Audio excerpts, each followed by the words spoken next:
Sans mémoire et sans espoir, ils s'installaient dans le présent. À la vérité, tout leur devenait présent. Il faut bien le dire, la peste avait enlevé à tous le pouvoir de l'amour et même de l'amitié. Car l'amour demande un peu d'avenir et il n'y avait plus pour nous que des instants.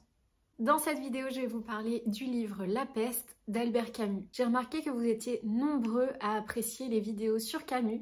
Aussi, je vais vous parler de ce texte que j'ai relu pendant le Covid et qui a été une vraie révélation pour moi. Ce texte a été écrit en 1947. Je vous ai déjà parlé d'autres textes de l'auteur, notamment L'étranger, le premier texte d'Albert Camus et Le premier homme, son dernier texte qui a été publié à titre posthume.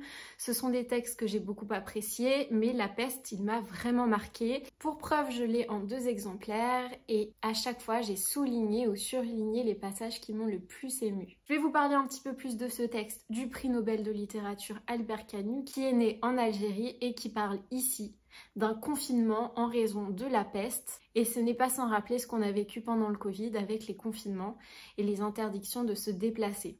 Voici une des premières citations que j'ai soulignées. Les fléaux, en effet, sont une chose commune, mais on croit difficilement aux fléaux lorsqu'ils vous tombent sur la tête. Il y a eu dans le monde autant de peste que de guerre, et pourtant peste et guerre trouvent les gens toujours aussi dépourvus. Le fléau n'est pas à la mesure de l'homme. On se dit donc que le fléau est irréel, c'est un mauvais rêve qui va passer. Et il nous rappelle à quel point les gens peuvent être égoïstes face à une pandémie, face à une guerre.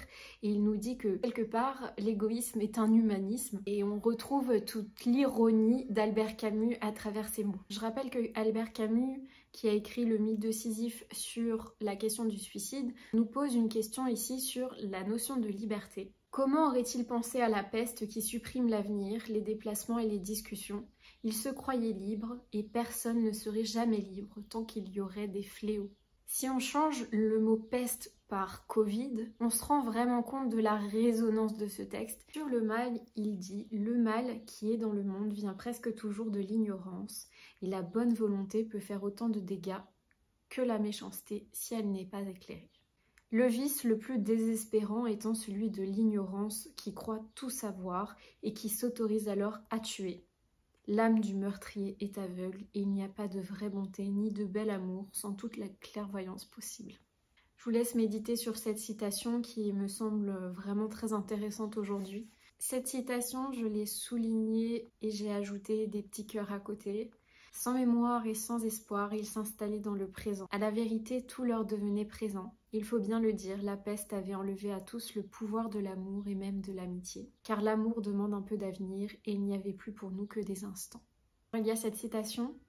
C'est ainsi, par exemple, qu'un sentiment aussi individuel que celui de la séparation d'avec un être aimé devint soudain, dès les premières semaines, celui de tout un peuple et, avec la peur, la souffrance principale de son longtemps d'exil.